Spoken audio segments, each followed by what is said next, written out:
Hello everyone, this is OnStar reporting for AtheismTV. To subscribe to me, go to youtube.com/OnStar, but for atheism news, keep it right here on AtheismTV. It seems that the spirit of Christmas can work in mysterious ways.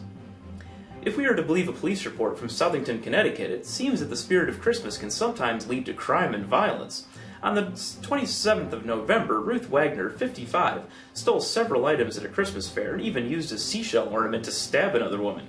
Police arrived at the scene where they found the stabbing victim at the door of the mall. She had tried to stop the robber who then used a stolen ornament as a weapon. Wagner fled the scene, but the police were able to write down her license plate. She was later arrested at her home. She was charged with robbery and assault, reckless endangerment, larceny, and breach of peace. Later in court, her bond was set at $100,000. As for her victim, she had to be taken to the hospital because a seashell had become lodged in her wound.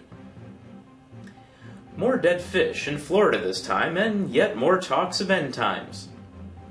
A red tide has hit the southwest coast of Florida, and its effects have included dead fish washing ashore. Sanibel Island is supposedly littered with dead sea animals, including fish and crabs. A tourist told ABC News, quote, "It's really weird to see that much on the beach. We found a lot of starfish and a lot of conch. But natural events such as these are bound to generate more talks of end times from religious zealots such as the Watchers and Doomsday Preachers. Paul Begley, for example, talked of red tides of biblical proportions and has warned people to accept Jesus Christ as their Lord and Savior, just as he had been for many months, or should we say years now.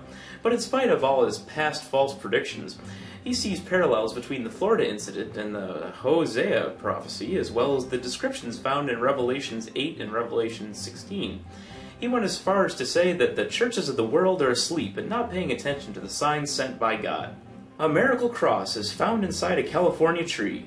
Salvador Maya was sawing into a tree on the lawn of a California church doing what he was paid to do. He's a landscaper after all. But when he finally saw what was inside the large pine, he couldn't believe his eyes and immediately crossed himself.